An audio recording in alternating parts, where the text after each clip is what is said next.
إنا تطيرنا بكم لئن لم تنتهوا لنرجمنكم وليمسنكم منا عذاب أليم. قالوا طائركم معكم أئن ذكرتم بل أنتم قوم مسرفون. وجاء من أقصى المدينة رجل يسعى قال يا قوم اتبعوا المرسلين اتبعوا من لا يسألكم أجرا وهم مهتدون. وما لي لا أعبد الذي فطرني وإليه ترجعون. أتخذ من دونه آلهة إن يردني الرحمن بضر لا تغن عني شفاعتهم شيئا ولا ينقذون. إني إذا لفي ضلال مبين. إني آمنت بربكم فاسمعون. قيل ادخل الجنة قال يا ليت قومي يعلمون بما غفر لي ربي وجعلني من المكرمين. وما أنزلنا على قومه من بعده من جند من السماء وما كنا منزلين. إن كانت إلا صيحة واحدة فإذا هم خامدون. يا حسرة على العباد ما يأتيهم من رسول إلا كانوا به يستهزئون. ألم يروا كما أهلكنا قبلهم من القرون أنهم إليهم لا يرجعون. وإن كل لما جميع لدينا محضرون. وآية لهم الأرض الميتة أحييناها وأخرجنا منها حبا فمنه يأكلون. وجعلنا فيها جنات من نخيل وأعناب وفجرنا فيها من العيون ليأكلوا من ثمره وما عملته أيديهم أفلا يشكرون. سبحان الذي خلق الأزواج كلها مما تنبت الأرض ومن أنفسهم ومما لا يعلمون. وآية لهم الليل نسلخ منه النهار فإذا هم مظلمون. والشمس تجري لمستقر لها ذلك تقدير العزيز العليم. والقمر قدرناه منازل حتى عاد كالعرجون القديم. لا الشمس ينبغي لها أن تدرك القمر ولا الليل سابق النهار وكل في فلك يسبحون. وآية لهم أنا حملنا ذرياتهم في الفلك المشحون وخلقنا لهم من مثله ما يركبون. وإن نشأ نغرقهم فلا صريخ لهم ولا هم ينقذون إلا رحمة منا ومتاعا إلى حين. وإذا قيل لهم اتقوا ما بين أيديكم وما خلفكم لعلكم ترحمون. وما تأتيهم من آيات ربهم إلا كانوا عنها معرضين. وإذا قيل لهم أنفقوا مما رزقكم الله قال الذين كفروا للذين آمنوا أنطعم من لو يشاء الله أطعمه إن أنتم إلا في ضلال مبين. ويقولون متى هذا الوعد إن كنتم صادقين. ما ينظرون إلا صيحة واحدة تأخذهم وهم يخصمون فلا يستطيعون توصية ولا إلى أهلهم يرجعون. ونفخ في الصور فإذا هم من الأجداث إلى ربهم ينسلون. قالوا يا ويلنا من بعثنا من مرقدنا هذا ما وعد الرحمن وصدق المرسلون إن كانت إلا صيحة واحدة فإذا هم جميع لدينا محضرون فاليوم لا تظلم نفس شيئا ولا تجزون إلا ما كنتم تعملون بسم الله الرحمن الرحيم الحمد لله رب العالمين الرحمن الرحيم ملك يوم الدين إياك نعبد وإياك نستعين اهدنا الصراط المستقيم صراط الذين أنعمت عليهم غير المغضوب عليهم ولا الضالين صدق الله العظيم أعوذ بالله من الشيطان الرجيم بسم الله الرحمن الرحيم الحمد لله رب العالمين وبه نستعين والصلاة والسلام على سيدنا رسول الله وعلى آله وصحبه ومن والاه اللهم صل على سيدنا محمد وعلى آل سيدنا محمد كما صليت على سيدنا إبراهيم وعلى آل سيدنا إبراهيم اللهم بارك على سيدنا محمد وعلى آل سيدنا محمد كما باركت على سيدنا إبراهيم وعلى آل سيدنا إبراهيم في العالمين إنك حميد مجيد اللهم صل على سيدنا محمد وعلى أزواجه وذرياته كما صليت على سيدنا إبراهيم اللهم بارك على سيدنا محمد وعلى أزواجه وذرياته كما باركت على سيدنا إبراهيم في العالمين إنك حميد مجيد اللهم صل على سيدنا محمد كما يليق بجلاله عندك يا رب العالمين اللهم علمنا ما ينفعنا وانفعنا بما علمتنا وزدنا علما مباركا يا رب العالمين اللهم إنا نسألك العلم والإيمان والعمل اللهم إنا نسألك علما نافعا ورزقا طيبا وعملا متقبلا فلا حول لنا ولا قوة إلا بك وصلي وسلم وبارك على سيدنا محمد وعلى آله وصحبه أجمعين سبحان ربك رب العزة عما يصفون وسلام على المرسلين والحمد لله رب العالمين. Nous sommes arrêtés à la page 60, n'est-ce pas? Nous sommes à la page 60. Non, à la page 62. On s'est arrêté à la page 62. Page 62, donc c'est la 8e section, les règles à suivre de l'aurore au lever du soleil.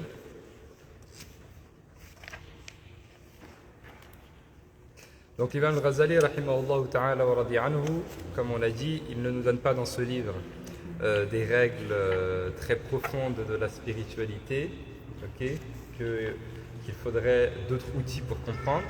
Au contraire, même si c'est un livre de spiritualité, là il veut nous expliquer étape par étape, okay, comme un vrai maître spirituel qui prend une personne par la main pour le faire parvenir à Allah. Il dit voilà, tu vas faire ça, ça, ça, ça, ça. C'est ce que l'imam al-Ghazali est en train de nous donner.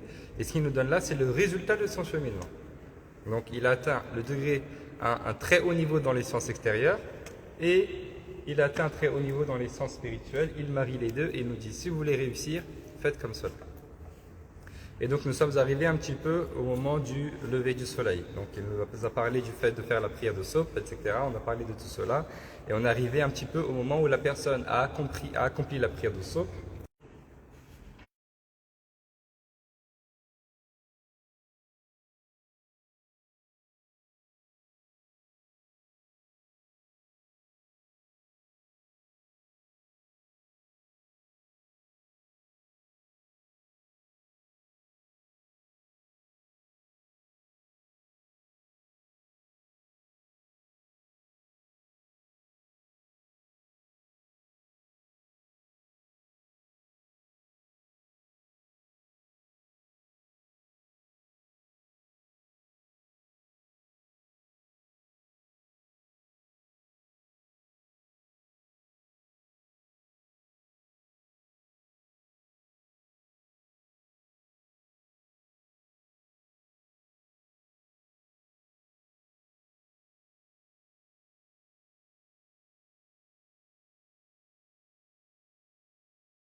Quatre raka'a ou bien 6 ou bien 8 raka'a, c'est ce qui est légiféré, mais si j'ai fait plus que cela, il n'y a pas de problème, puisque les prières surrogatoires sont toujours recommandées. Et une fois que j'ai fait cela, maintenant il me dit, ma journée va commencer. Dans ma journée, il me dit, je vais diviser mon temps en 4. Mon temps, désormais ce que je vais faire, mes activités vont se diviser en 4. La première de ces activités, et la meilleure d'entre elles, il me dit, c'est de m'orienter vers l'apprentissage de ce qu'on appelle la science utile. L'apprentissage de la science utile. L'apprentissage de la science utile sur mon cheminement spirituel direct. Okay, parce qu'il y a des éléments qui sont utiles pour mon cheminement spirituel de manière un petit peu indirecte. Okay, les autres sciences profanes. Mais cette science-là, il parle d'une science qui est utile directement dans mon science, ça veut dire de manière très explicite. Comme la science de l'aqida, la croyance, le tawhid, la science du hadith, la science du tafsir. Tout ça, ce sont des sciences qui sont utiles, qui, si elles sont étudiées comme il le faut, donc pas de manière uniquement technique, mais avec la spiritualité, s'ils sont étudiés comme il le faut avec la spiritualité, il nous dit, ce qu'il nous dit, il nous dit, ça augmente davantage ma crainte d'Allah, et ça augmente ma clairvoyance, al-basira. Il y a al-basar, il y a al-basira. Al-basar, c'est al-ayn, c'est la vue de l'œil. Et al-basira, c'est la vue du cœur. On demande à Allah, Allah maftah basarana wa basairatana. Oh Allah, ouvre notre vue, la vue véritable, et puis la vue du cœur. Donc ces sens-là, si elles sont étudiées un petit peu comme il le faut, elles augmentent la foi. Quand on étudie la croyance, on étudie quoi? On étudie Allah. La croyance, on étudie Allah, les qualités d'Allah. Donc la foi, si c'est fait avec spiritualité, ma foi, elle augmente. Quand j'étudie l'aqida, j'étudie le paradis, les qualités du paradis, de l'enfer, le jour du jugement, les qualités Yawm al-Qiyamah, le pont Sirat. Tout ça, ce sont des choses qui font augmenter ma foi. Quand j'apprends le tafsir, pareil, les hadiths du prophète sallam, quand j'étudie le hadith, dans les hadiths du prophète, il y a une lumière. C'est une alimentation pour mon âme. Donc tout ça, ce sont des sciences qu'il faut un petit peu augmenter ma foi. Bien sûr, s'ils sont étudiés comme il le faut, avec la spiritualité qui suit. Donc c'est une science qui accroît un petit peu mon désir de la rencontre d'Allah subhanahu wa ta'ala et qui diminue mon désir de ce bas monde-là. Et surtout, c'est une voie qui un petit peu va me permettre d'augmenter ma clairvoyance, qui va me permettre de distinguer ce qui est bon et ce qui est mauvais. Parce que le basira, qu'est-ce que c'est le basira? La vue intérieure, la clairvoyance, c'est ce qui me permet de distinguer entre ce qui est bien et ce qui n'est pas bien. Le bon chemin et le mauvais chemin. Le basira, c'est ce qui me permet de voir un petit peu, de distinguer les choses. Quand vous voyez des personnes qui sont investies dans la religion, mais il ne sait pas faire la différence entre ce qui est bien et ce qui n'est pas bien. Il n'a pas de basira. Le croyant, il voit toujours avec cette clairvoyance qu'Allah subhanahu wa ta'ala lui a donnée. Naam. Nous avons regroupé cette science utile dans les livres de la réification des sciences de la religion. Ihya Ulumuddin. Si tu en es digne, alors cherche-la et pratique-la. Donc il nous dit là il nous parle de la première catégorie. Donc première catégorie, ce que tu fais, la meilleure chose que tu peux faire de ta journée, c'est d'apprendre la science, ces sciences-là. Ce n'est pas toutes les sciences religieuses, c'est celles-ci, quelques-unes. Il dit c'est la meilleure chose à faire. Et tu vas apprendre dans ces sciences-là le chemin qui te mène à Allah, ce qu'il faut faire et les choses desquelles il faut s'éloigner. Et il nous dit, ces éléments-là, je les ai mentionnés dans le livre Ihya Ulumuddin. C'est un livre connu, c'est aussi un livre de l'imam al-Ghazali. C'est un livre qu'il a écrit donc avant celui-ci, avant Bidayat al-Hidayah. Je vous ai dit, Bidayat al-Hidayah, c'est l'un des derniers livres qu'il a écrit, c'est l'un de ses derniers ouvrages. Avant cela, donc, il a écrit d'autres ouvrages. Il a notamment écrit Kitab Ihya Ulumuddin, en français, Revivification des sciences de la religion. C'est un livre qui est traduit, qui existe en français. Simplement, il existe en plusieurs livres, parce que c'est un livre qui est très gros, très long. Donc, c'est plusieurs petits livres comme ça. Donc, il nous dit, tout ça, c'est réuni un petit peu là-dedans. Ensuite, enseigne-la et fais l'appel vers elle. Donc, d'abord, il nous dit, cherche-la. Si tu en es digne, cherche-la, cette science-là. Okay. Cherche-la, c'est-à-dire va l'apprendre auprès d'une personne qui va te l'enseigner. Ensuite, mets-la en pratique et ensuite transmets-la. Donc j'apprends, je mets en pratique et je transmets. Car quiconque en acquiert la connaissance, la pratique, l'enseigne et y appelle les hommes, celui-là est nommé par le témoignage d'Isa, le Christ. Bénédiction soit sur lui.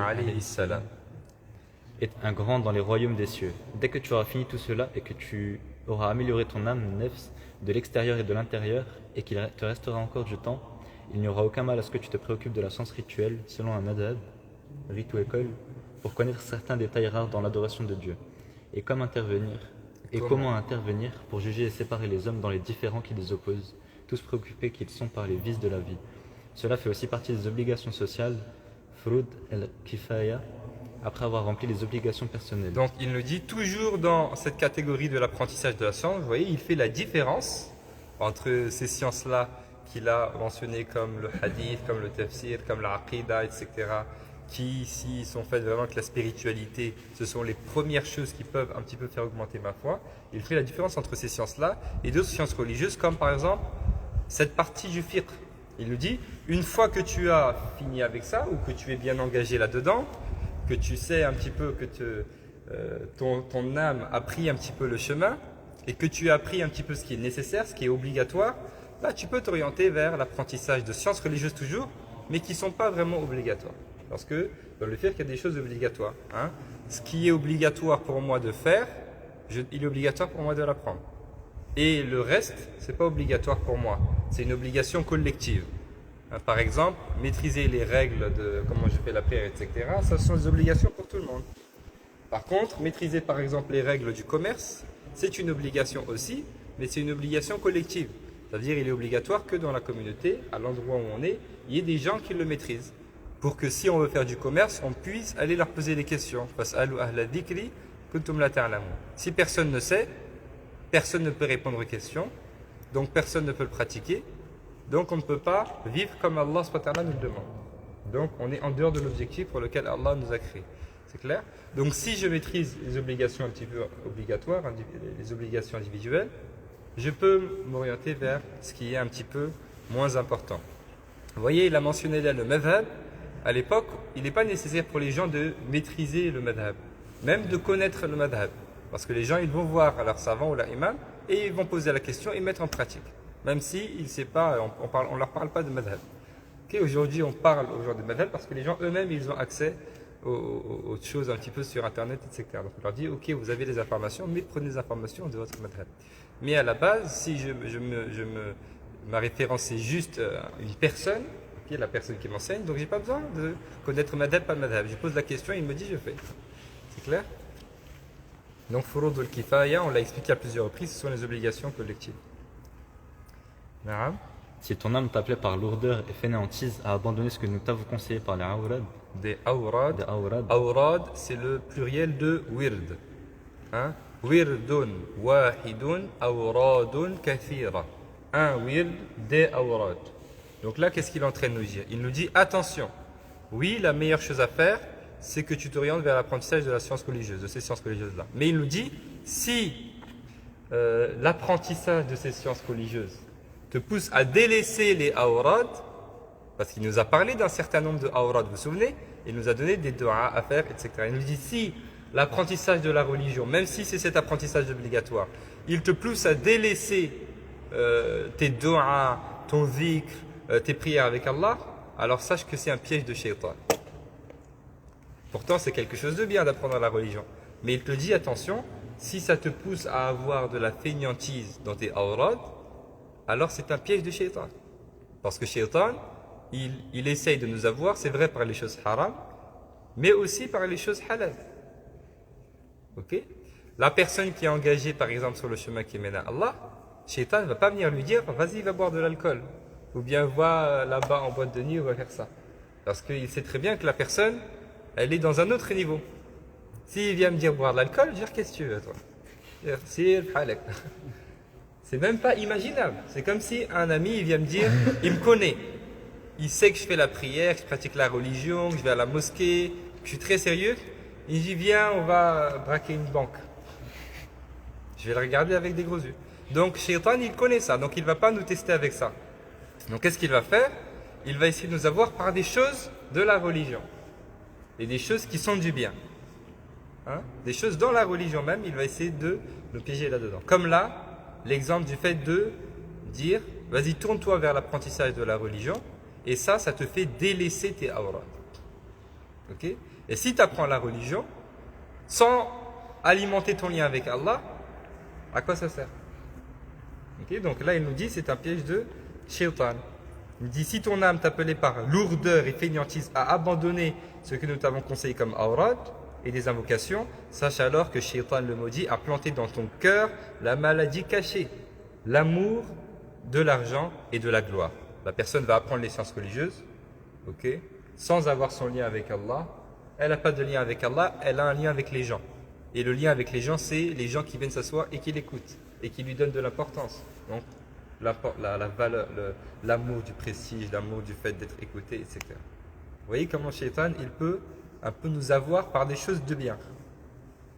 Donc, c'est vrai, la meilleure chose à faire, m'orienter vers l'apprentissage de la science religieuse, mais toujours en gardant mon programme qui est mon lien avec Allah. Mon programme journalier, mes du'as, mes évocations, mes prières, etc. Arabe. Nous t'avons Je te mets donc en garde. Je te mets donc en garde. Plus fort. Je te mets donc en garde, ne te laisse pas méprendre, car tu seras ainsi pour lui un objet plaisant, et il te fera périr, puis se moquera bien de toi. Voilà, donc Shaitan, il va t'avoir, il va te faire perdre, et après il va rigoler sur toi. Il va dire je t'ai bien eu. Arabe. Et si tu mets ton âme à l'épreuve des awrad et des pratiques cultuelles, qu'elle ne te pousse pas par lourdeur et fainéantise. Si ton désir d'acquérir le savoir utile s'est manifesté uniquement pour la satisfaction d'Allah et le bien-être de l'au-delà, alors cette démarche est plus bénéfique pour toi que tout autre acte surrogatoire, quelle qu'en soit l'intention. Alors, donc il nous dit par contre, si effectivement tu vas apprendre la religion, les matières qu'on a évoquées là, et tu le fais vraiment avec la seule intention de parvenir à Allah, tu ne veux rien d'autre que cela, ton objectif c'est de parvenir à Allah, tu gardes tes awrad avec sérieux, avec rigueur, alors ça va te faire évoluer. Là, tu vas évoluer, alhamdoulilah, et tu es sur le bon chemin. Et dans ce cas-là, ton apprentissage des sciences de la religion, il est mieux même que tous les autres actes que tu peux faire surrogatoires. C'est clair? C'est pourquoi on dit l'apprentissage de la religion est meilleur qu'un acte, une adoration surrogatoire. Ok? Si j'ai la bonne intention, uniquement et uniquement si je fais avec la bonne intention. Mais tout dépend de l'intention. Car pour les ignorants, la mauvaise intention constitue une source de tromperie, et pour les hommes savants, une source de trébuchement. Ah. Donc ça, c'est la première chose. Donc, première occupation et la meilleure, c'est le fait d'adorer Allah à travers l'apprentissage de la science religieuse. Sinon, un degré, donc peut-être en dessous. Peut-être pas un degré en dessous, on n'est pas obligé de dire que la division qu'il a fait l'imam Ghazali, c'est dans cet ordre-là. En tout cas, c'est le choix là qu'il a fait. Bon, on peut discuter un peu la chose peut-être. En tout cas, voilà. Si ce n'est pas cette première situation-là, il nous dit la seconde situation. Donc si je n'ai pas la possibilité de faire partie de ces gens qui donnent leur temps pour l'apprentissage de la science religieuse, alors il y a un deuxième cas qui est le fait d'adorer Allah. Oui, quand j'apprends la science religieuse, c'est une adoration. Mais c'est adoration, quête de la science. Et là, c'est une adoration tout court. El-ibada. Deuxième situation, adoration. Tu n'as pas les capacités nécessaires pour étudier les sciences religieuses utiles, mais tu te consacres aux adorations cultuelles. Invocation, tasbih, lecture, prière. Alors sache que cela fait partie des degrés élevés des hommes pieux. Et c'est là la démarche qui a été suivie par les saints. Également, tu seras parmi les gagnants. Donc là, c'est la personne qui se libère pour l'adoration d'Allah subhanahu wa ta'ala, très simplement, à travers donc un certain nombre de ad'iyah, de tasbih, de lectures, de prières, etc. Quand on pense à ça, on peut se dire, mais comment est-ce qu'une personne peut passer tout son temps, ou bien beaucoup de temps, ou la majeure partie de son temps, en faisant juste des du'as et du dhikr? Ok, elle va se lasser, et puis qu'est-ce qu'elle va faire? Ok, subhanallah, alhamdulillah, la ilaha illallah, Allahu akbar, la hawla wa la quwwata illa billah, astaghfirullah, Allah. Après, qu'est-ce qu'elle va faire? Il y a d'autres encore formules. Okay, donc ça peut nous venir un petit peu à l'esprit. Mais l'adoration d'Allah, c'est un art. Juste la prière du prophète sallam, c'est un art. Il y a des livres entiers, juste de formules, comme Dalaïl Khayrat, des formules de prière sur le prophète sallam. Aussi, les savants, ils ont écrit beaucoup de awrad qu'ils ont été écrits. Ce sont beaucoup de recueils de dua, des recueils de dua, des dua de la sunna, des dua qu'il y a dans le Coran, ou bien des dua qui sont issus de tajriba, ça veut dire de l'expérience un petit peu des savants et des pieux. Donc ils ont écrit beaucoup de recueils. Quand vous entendez parler de l'Ahzab, Hizb al-Imam Nawawi, Hizb al-Bahr, ok, Hizb al-Falah, c'est quoi? C'est pas le Hizb du Coran, on connaît nous le Hizb du Coran. Dans les dua aussi, il y a des Ahzab. Vous regardez un peu sur internet, vous allez voir. Ok, ce sont des Ahzab ce sont des Hizb de dua. Hein, ça dépend de la longueur. Ok, il y en a qui sont très très longs. Ok, il y a des Ahzab de 20 minutes. Comme un Hizb du Coran, il y a des Ahzab qui sont plus courts. Hizb de l'imam Nawawi, il est très connu. C'est un Hizb qui a écrit l'imam Nawawi. Il fait juste, c'est une page recto verso. Ok, donc ça dépend un petit peu. Donc ça, pareil, ce sont des dua. Ok, donc il y a des Ahzab. Il y a des wadha'if, comme celle que l'on lit par exemple, la wadhifa de l'imam Ahmed Zarruq. Beaucoup de wadha'if qui ont écrit aussi les savants. Hein, ce sont aussi des recueils de dua ou de adhkar. Okay. Et il y a les dua, il y a des prières, salat al-mashishiyya, etc. etc. Moi, dans le domaine de la spiritualité et dans le domaine des dua et des adhkar, il y a beaucoup de choses qui ont été faites. Okay. Et donc effectivement, il y a des personnes, plus j'avance dans mon cheminement spirituel, et puis mon cher va me donner, peut-être, si j'exprime cette demande-là et qu'il voit que je suis à l'aise dans ce que je fais et que je suis stable dans ma vie, etc., et que je suis en train d'évoluer, il peut augmenter un petit peu la densité et la quantité de mes awrad. Okay. Donc si la quantité elle augmente, le temps aussi va augmenter. Peut-être qu'au départ, je fais juste, par exemple, 100 fois l'istighfar, 100 fois la prière pour le prophète sallam, 100 fois la ilaha illallah, le matin et le soir. Après, je vais ajouter wadifa zarruqiyya, par exemple. Puis j'ajoute le wadifa de l'imam al-Nawawi. Mais quand je l'ajoute, je ne diminue rien. Ça veut dire ce que j'avais avant, je le garde. Mais j'ajoute. Ça veut dire que peut-être qu'au début, je faisais 5 minutes de zikr. Ok, 10 ans après, je vais passer à peut-être 1 heure de zikr, le matin et le soir. Okay. Encore 20 ans après, je vais passer peut-être à 2 heures de dhikr le matin, 2 heures de dhikr le soir. J'ajoute. Et il y a des gens qui le restent très longtemps. Déjà, si j'installe dans ma vie le fait de rester après la prière de Subh jusqu'à Shuruq, si je fais ça tous les jours, déjà j'ai bien au moins 1 heure de Azkar. 1 heure de Coran, de Azkar, etc. Donc dans 1 heure, je peux faire beaucoup de choses. Hein, donc les Azkar, bien sûr. Oui. Donc, vous comprenez un peu ce que je veux dire? Donc il y a beaucoup de choses à faire dans la spiritualité. C'est vrai pour les dua, c'est vrai pour les adhkar, etc. Alors il y en a certains qui sont générales, ce sont des dua qui sont générales, et ça on regarde ce que dit un peu l'auteur et la personne qui a fait ce dhikr-là. Il y en a qui, pas comme c'est le cas pour la wadifa de l'Ahmed Zarruq, c'est une wadifa, on la lit, on la donne à tout le monde parce que c'est une wadifa qui ne nécessite pas d'autorisation particulière, qui ne nécessite pas de idh particulier. C'est une chose qui est pour tous les musulmans et toutes les musulmanes qui sont engagés dans quelque chose ou pas. Hein, parce que ce sont des dua qui sont de manière générale dans le Coran et la Sunna, qui n'ont pas besoin de choses particulières. Mais il y en a qu'on ne va pas faire tout seul, comme ça, les prendre avec habitude. Hein. Il y a certains adhkar, certaines choses particulières qu'on va le prendre et on va le faire sous la direction d'une personne qui est un peu expérimentée. C'est clair? Troisième situation, donc c'est vrai pour les dua et c'est vrai aussi pour le tasbih. C'est vrai pour les formules de tasbih. Donc les formules de tasbih et le nombre. Donc il y en a certains qui sont rapportés dans le Coran. Ok, la hawla wa la quwwata illa billah, subhanallah, alhamdulillah, ça c'est des choses qui sont dans le Coran.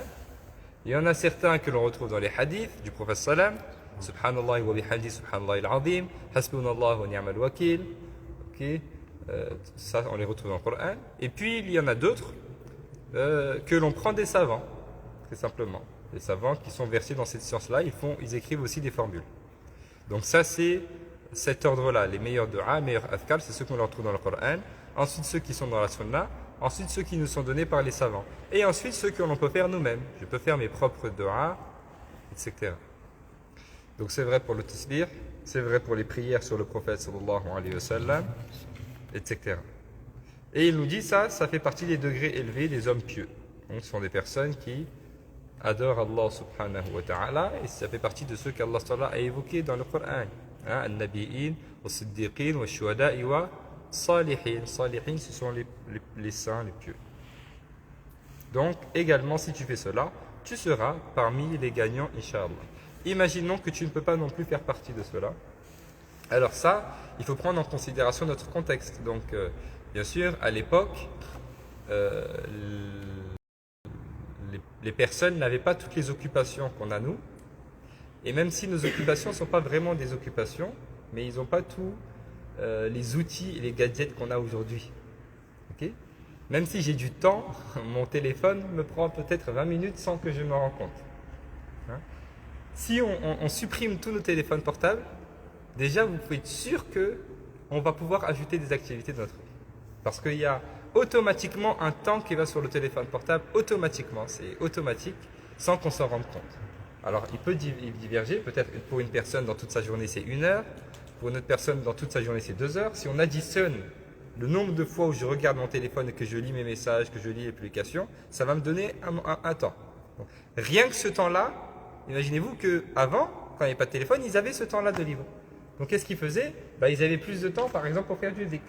C'est pourquoi quand on entend, ils avaient l'habitude, après par exemple là, même ça c'est un livre qui est ancien, ça date de l'Imam Ghazali, il n'y avait pas tout ce qu'on a aujourd'hui. La personne n'avait pas le temps. Elle monte, elle va regarder la Tour Eiffel, elle va faire du tourisme à Paris, bien à Strasbourg, elle va se promener. Ça, il n'y avait pas tout ça. La personne, elle n'a pas d'autre chose à faire que s'asseoir, faire du dhikr. Okay. Après, elle sort, elle va chez elle, elle peut manger, mais il n'y a pas de télé, il n'y a pas d'ordinateur, il n'y a pas de... Ok, elle peut lire, puis sinon elle va au travail. Puis quand elle rentre du travail, elle communique avec sa famille. Mohim, il n'y a pas tous les éléments de distraction qu'on a aujourd'hui. Donc ça, c'est important, et même les savants dans la spiritualité, ils parlent de ça, ils disent, même dans la manière de donner le dhikr aux gens, ça change. Tu ne peux pas demander à une personne aujourd'hui de faire, par exemple, un dhikr de la même manière que ceux qui étaient avant, ils le faisaient. Parce que le contexte a changé, les activités des gens ont changé. Aujourd'hui, c'est très dur pour la majorité des gens, tu lui dis, tous les matins et tous les soirs, tu t'assois avec ces ablutions pendant, par exemple, 1 demi-heure. C'est extrêmement lourd pour les gens. Parce qu'on est maintenant dans une période de tout est rapide. Tu vois, même sur le téléphone, maintenant, même les messages, si c'est un long message, on ne lit plus. Il faut que tu m'envoies 2 phrases, sinon je ne vais pas lire. Quand je vois un tweet, pourquoi les tweets ils sont aussi courts maintenant? Plus c'est long, plus les gens ils ne lisent pas. On n'a plus le temps, il faut aller vite, il faut aller vite. Je regarde les stories, les unes après les autres, je regarde les publications, je regarde... Même quand je vais manger au restaurant, il ne faut pas qu'il tarde. Okay. Tout est devenu fast-food. Donc on est vraiment dans une culture du tout rapide. Même pour le dhikr, pour les gens, c'est très compliqué de s'asseoir pendant un long moment. Okay, il faut que ça soit vite. Il faut passer à autre chose. Il faut au bout, il faut que ça... Je fais quelque chose, je passe, je fais quelque chose, je passe. Enfin, on n'a plus cette sérénité qu'ils avaient avant. Hein, quand j'étais jeune, quand j'allais au Mali, je me souviens, pendant les vacances, je les trouvais extrêmement lents. Et c'était insupportable pour moi. Vraiment insupportable. Quand on me dit on va aller à tel endroit, par exemple, moi qui suis touriste, bon je suis français, j'attends qu'on y aille, je veux découvrir, etc. Et on te dit on va y aller, ils restent assis. 1 heure, 2 heures, et ils font rien. Juste ils discutent. Et ils sont assis comme ça avec certains à la maison, ils discutent. Parce qu'ils ont le temps. Ils sont sereins, ils n'ont pas de pression, ils n'ont pas de... Tout ce que nous on a un petit peu dans les villes, etc. Il ne faut pas aller loin. Si vous allez dans la campagne, vous allez voir comment vivent les gens de manière beaucoup plus posée que nous. Okay. Donc tout ça, c'est des choses à prendre en considération un petit peu. Tout ça pour vous dire que aussi la manière de donner le dhikr un petit peu, ça peut évoluer en fonction du contexte. Hein. Y a même certains chouyours qui disent maintenant, pour même ceux qui débutent, on leur dit pas tu fais ça le matin et le soir. Tu ne vas pas trouver le temps de faire le matin et le soir, il ne va pas y arriver. Tu lui juste fais-le. Fais-le. Inch'Allah, s'il arrive à le faire 1 fois dans la journée, déjà c'est très bien. Et si je ne peux pas faire partie de cette catégorie-là, donc j'ai effectivement mon dhikr, mais je ne réserve pas tout mon temps à cela, hein, comme c'est le cas pour la 2e catégorie, alors dans ce cas-là, je vais m'orienter vers une autre activité qui est le fait de me mettre au service des gens de bien. Tu avais une question? Non, vous avez partiellement répondu. Mais je me disais ici vraiment dans un contexte où on prend par exemple 2 frères qui ont la même spiritualité, les mêmes intérieurs et extérieurs. Entre celui qui passe son temps par exemple, donc vraiment des gens qui sont déjà un peu plus élevés peut-être en termes de religiosité, mais ici il y a celui qui passe sa journée par exemple à prier ou à faire subhanallah, subhanallah, tout ça, et celui c'est très bien et que c'est recommandé, et celui qui va au même moment, alors qu'il fait toujours ses actes prescrits bien sûr, etc., qui va être utile aux gens. Est-ce qu'il n'est pas préférable d'être cette deuxième personne-là? Non. Ici, l'imam Razali, il nous dit non. Il nous dit la meilleure chose d'apprendre les sciences religieuses comme on l'a vu, sinon d'adorer Allah subhanahu wa ta'ala, sinon de se mettre au service des gens. Pourquoi? Parce que se mettre au service des gens, c'est une adoration indirecte. Alors que la personne qui adore Allah directement. C'est clair? Attention à cela, il faut faire attention, même si je sais que ça c'est quelque chose qui est très courant. Parce qu'on aime tout ce qui va dans le sens, qui est partagé avec les personnes non musulmanes. Des valeurs un peu universelles. Donc quand on dit oui, quand on est au service aussi des gens, c'est aussi un acte d'adoration. Voilà, c'est une analyse ce qui passe bien. Et ici, le Imam Razali nous dit, il y a l'adoration directe, elle est meilleure que l'adoration qui est indirecte. Okay, donc la personne qui se consacre à l'adoration d'Allah. Là, je ne parle pas de se mettre au service de mes devoirs, okay, de ma famille, de m'occuper de moi-même. Je ne parle pas de ça. Hein. Donc ça, de toute façon, ça va venir après, mais c'est encore autre chose. Mais le fait d'être au service de manière générale, effectivement, pour beaucoup de personnes, c'est une fois, il y avait même, on était, je me souviens, dans une campagne, et on revenait de la prière du vendredi, de le Jumu'ah. Alors on revenait de la journée du Jumu'ah, et on a pris une voiture, parce que c'était vraiment dans une campagne lointaine au Maroc, et c'était dans une madrasa, c'est une autre madrasa que je ne vous ai pas encore parlé, une madrasa qui s'appelle Tazmout. Tazmout, c'est une madrasa qui n'est pas très loin de Igdi, C'est une autre madrasa. Là-bas, c'est que le Coran, pour les petits, les enfants. J'avais été avec les enfants pour voir comment c'est simple. Et là-bas, en partant, donc là-bas, il y a une voiture. Igdi, Barda, il y en a 3. Là-bas, il y en a une seule. Et cette voiture pour aller dans le village. Donc, on a pris après le Jumu'ah. Et en fait, le conducteur, il n'avait pas fait le Jumu'ah avec nous. Il n'avait pas arrêté ses courses. Donc le frère qui était avec moi, il lui a dit, alors, t'as pas fait le Jumu'ah avec nous? Il a dit, il faut que j'amène les gens. Il n'y a que moi comme voiture, il faut que je fasse le trajet. Et il lui dit, de toute façon, le travail, c'est une adoration. Il dit, de toute façon, le travail, c'est une adoration. Les gens, ils ont intégré cette parole-là. Alors le frère, il lui dit, non, c'est pas une adoration, le travail.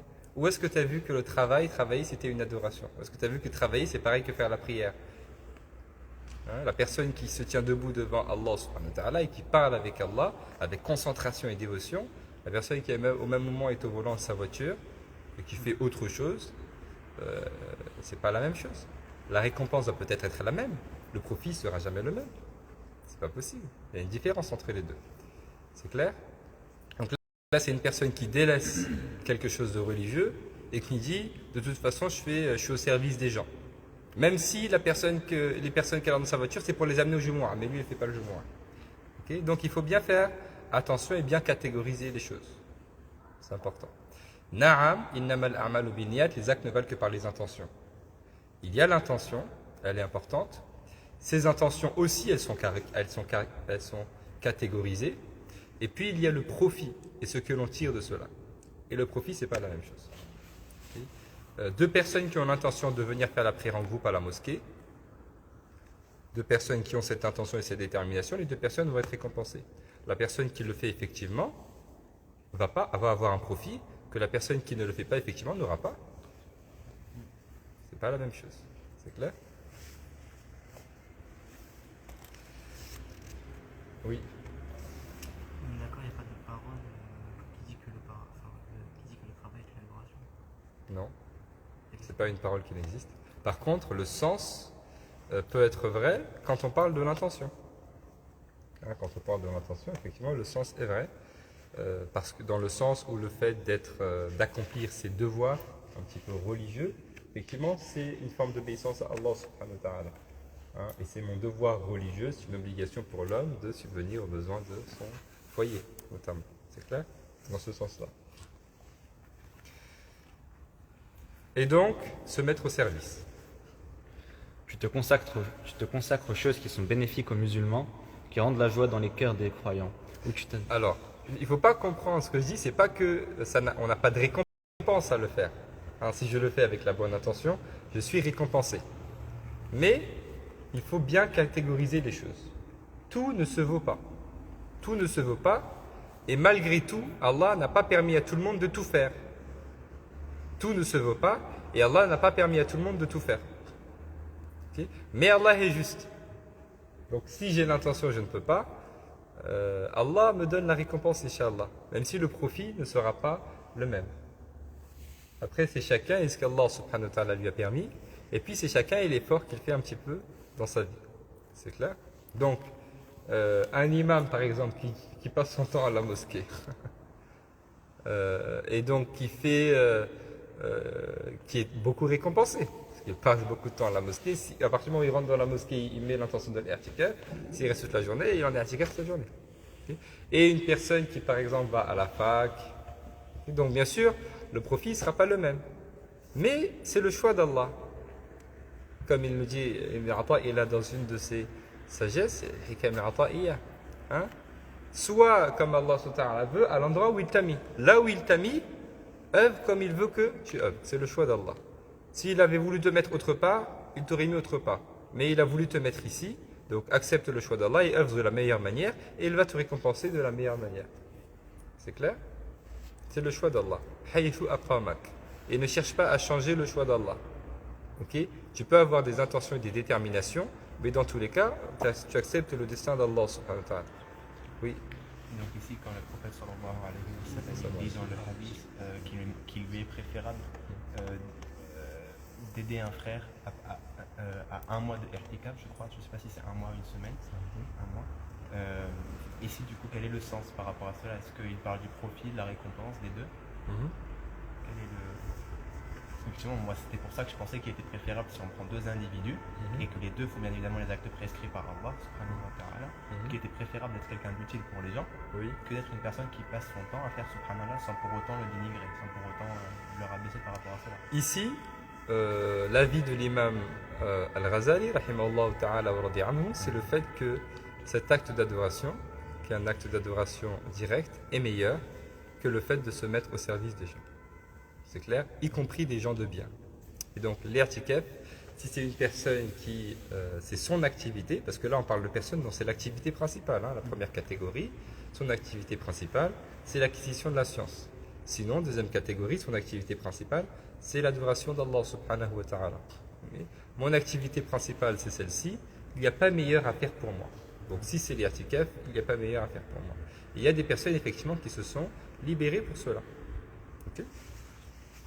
On peut prendre des exemples, comme Abu Huraira, radiyallahu anhu, qui a fait le choix de n'avoir aucune activité. Et il ne travaillait pas, il était peu avec sa famille, il était que avec le prophète sallallahu alayhi wa sallam. Uniquement, c'est son choix. Inqata'a. Alors que les autres sahaba, la majorité d'entre eux, ils avaient des activités. Ils allaient travailler parce qu'ils ont une famille, etc. Donc ça, c'est un choix un petit peu différent qu'ils ont fait. Et pour autant, le prophète, il n'a pas blâmé Abu Huraira. Au contraire. Okay. C'est l'un des compagnons qui a rapporté le plus de hadiths du prophète sallam. Et peut-être que justement, en faisant ce choix-là, qui n'est pas le choix des autres, il nous est plus utile que les autres nous ont été utiles. Parce que ceux qui n'ont pas fait comme Abu Huraira et qui étaient au service des autres, ils ont été au service de ces gens-là. Mais lui, Abu Huraira, il n'était pas à leur service à eux. Mais il a été au service de toute la communauté. Parce que tout le monde utilise ces hadiths jusqu'à la fin des temps. C'est clair? Donc voilà. Effectivement, il peut y avoir des différences d'appréciation aussi dans les savants de la spiritualité, il n'y a pas de problème. Puisqu'il y a plusieurs méthodologies, puisqu'il y a plusieurs tariqa, etc., c'est qu'il y a des divergences d'appréciation. Ok? Ça, c'est ce que nous enseigne l'imam al-Ghazali, rahimahullah ta'ala wa radi anhu. Il y a un texte dans lequel il est rapporté que Omar, donc comme je vous donne l'exemple de Abu Huraira, je vous donne l'inverse aussi.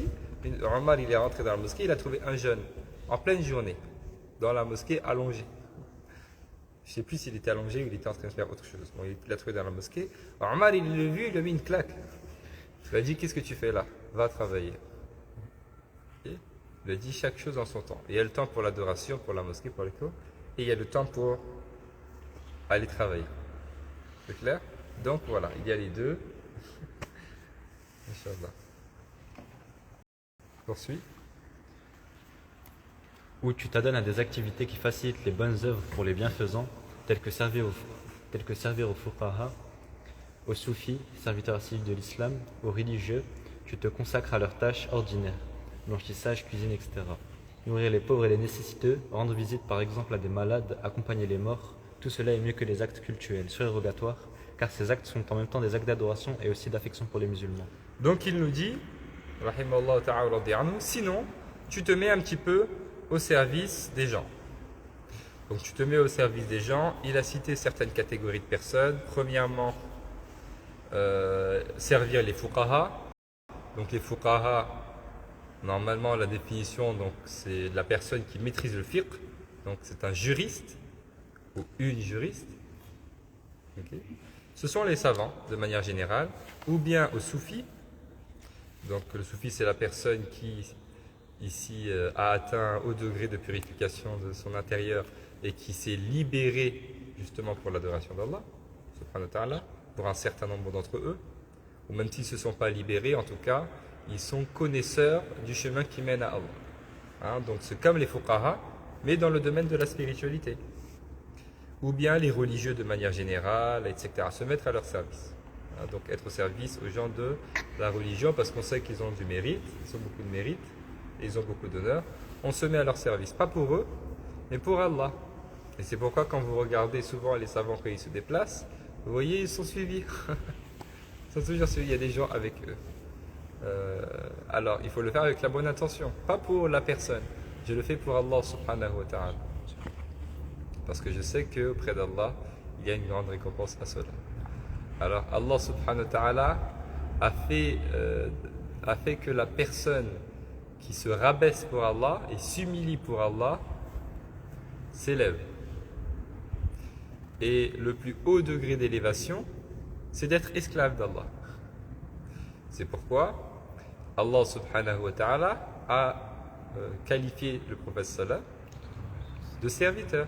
Subhanalladhi asra bi'abdihi laylan min al-masjid al-harami ila al-masjid al-aqsa. Dans Surat al-Isra, il dit gloire à celui qui a asra bi'abdihi, qui a offert l'ascension, l'élévation à son serviteur, bi'abdihi laylan. Pourquoi il n'a pas dit bi nabiyihi, bi rasulihi, bi habibihi, l'abd? C'est un serviteur. Okay? Donc plus je sers, plus je suis serviteur, plus je suis esclave d'Allah, plus je me rabaisse et plus Allah m'élève. Et c'est ce que vous voyez pour les grands savants. Ils se sont rabaissés pour Allah. Okay? Et ils sont très très modestes, beaucoup d'humilité. Et quand vous les voyez, on dirait des rois. Quand vous regardez les grands sûrs qui se déplacent, Habib Omar, etc., vous voyez, il est très simple. Il a un vêtement, il a sa canne, peut-être qu'il est vieux, peut-être qu'il marche. Mais vous voyez des centaines de personnes qui les suivent. À chaque fois qu'il voyage quelque part, des centaines de personnes du monde entier qui font le déplacement avec lui. Quand il fait un dance dans une mosquée, ils viennent tous. Okay? Donc ils se sont rabaissés pour Allah, Allah les a élevés. Okay? Donc se mettre à leur service, être au service donc des personnes un petit peu de la religion, etc. Ça également. Donc il a mentionné les fuqaha, il a mentionné les servants qui sont très investis dans la religion, il a mentionné les religieux donc les ministres du culte, les imams, les enseignants de la religion, les enseignements du Coran, ceux qui tiennent les kutab, les katatib, etc. Bon, en France on n'a pas trop, mais voilà. Et puis il a mentionné également donc, le fait de nourrir les pauvres, être au service des personnes qui sont nécessiteuses, au service des pauvres, rendre visite aux malades, accompagner les morts, faire les prières janaza, faire les enterrements, accompagner les convois funéraires, etc. Tout cela est mieux que le reste des actes surrogatoires qui n'ont pas été mentionnés avant. Hein. Poursuis. Quatrième situation, degré du moindre mal. Sinon, si ça aussi je ne peux pas faire cela, donc si je ne fais pas partie de ceux qui apprennent la science religieuse, et que je ne fais pas partie de ceux qui se consacrent un peu à l'adoration, et que je ne fais pas partie. Ça, il ne faut pas se forcer à vouloir faire partie de telle ou telle situation. Allah a organisé la vie de chacun et l'a mis dans un cadre. Donc il faut accepter le cadre dans lequel Allah m'a mis et me comporter dans ce cadre de la meilleure manière possible. Lui là, il mentionne des situations plus qu'autre chose. Okay. Donc je ne fais pas partie de ceux qui adorent, je ne fais pas partie de ceux qui peuvent un peu se libérer pour être au service des gens, parce qu'il faut du temps pour ça. Si je suis au service d'un enseignant, d'un imam, ça veut dire que je ne fais pas d'autres activités, ça veut dire que je n'ai pas mon travail. Donc comment je fais? Okay. Donc ça. Mais ça, il y a des gens qui se sont libérés pour cela.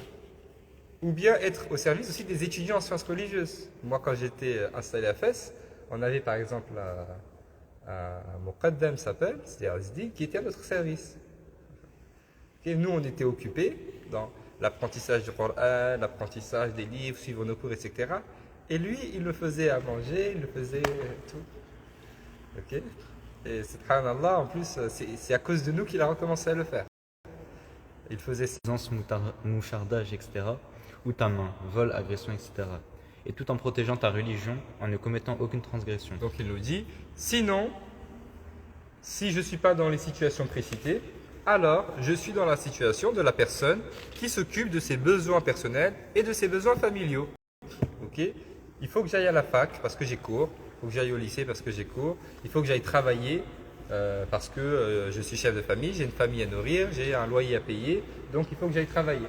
Et ça aussi, dans ça aussi, il y a une grande récompense également, hein, parce que c'est ça accomplir un petit peu les droits d'autrui et puis les devoirs que l'on a. Donc dans ça aussi, le fait d'aller au travail, le fait de faire ses études, s'acquitter de la meilleure manière possible de ce qu'Allah nous demande de faire et accepter le rôle qu'Allah nous a donné et le faire de la meilleure manière possible, dans ça aussi, il y a une grande récompense. Mais il dit attention, parce que toi, si tu es dans cette situation-là, tu n'es pas dans la situation de la personne qui apprend la science religieuse, qui peut un peu moins tomber dans les péchés éventuellement, okay, ou dans la personne qui adore Allah, ou dans la personne qui est dans le service des gens de bien. Donc là, il dit dans la situation dans laquelle tu es, redouble de vigilance. Ne tombe pas dans la médisance, ne tombe pas dans la calomnie, ne triche pas, etc. Fais attention à ne pas tomber dans les mauvaises choses. Donc, fais cela, mais protège ta religion. Suis tes études et va aussi loin que tu peux dans les études, mais en protégeant ta religion. Hein, va au travail comme il le faut, mais tout en protégeant ta religion. Et avec la bonne intention. Tu gagneras par une telle attitude le degré des hommes de la droite. Même si tu n'es pas de ceux qui s'élèvent vers les stations des hommes qui ont pris le pas vers la foi. Donc là, il nous dit as-sabiqun. Donc il nous dit quand même, si tu fais ça, tu vas faire partie des gens de bien et des gens de la voie droite, des personnes qui vont aussi s'élever vers Allah subhanahu wa ta'ala, même s'il nous dit tu n'es pas forcément de ceux qui sont as-sabiqun. C'est qui as-sabiqun? As-sabiquna, as-sabiqun, c'est ceux qui ont précédé, ce sont les premiers. Okay. Parce que les gens se divisent en plusieurs catégories. Il y a ceux qui devancent, ok, sabiqun bil khayrat, c'est ceux qui accourent vers le bien, ce sont toujours les premiers à faire le bien. Et puis il y a la deuxième catégorie, muqtasid, c'est ceux qui font preuve d'économie, okay, ils font le bien mais à une certaine proportion. Et puis il y a ceux, c'est la dernière catégorie, qui sont un peu égarés. Donc il me dit, je ne suis pas forcément des premiers, des tout premiers, parce qu'il y en a qui font plus que moi, mais quand même je fais partie des personnes qui font du bien. Ce mode de vie religieux est le dernier degré parmi les stations religieuses, car en dessous de cela, il n'y a que les prêts des diables. Donc il nous dit, ça, c'est le niveau le plus bas. Hein, donc c'est le niveau le plus bas. Au minimum, la personne au minimum, elle ne donne pas son temps vraiment, par exemple dans l'apprentissage de la science uniquement ou dans l'adoration, etc. Au minimum, elle est occupée pour ses besoins familiaux et ses besoins personnels. Parce que sinon, si je descends en bas de cela, je m'expose un petit peu au danger de Shaitan. Hein? Si je ne fais rien, la personne qui ne fait rien, c'est la personne qui ouvre la porte à Shaitan. C'est comme si elle disait à Shaitan, viens me donner des idées. Et Oui,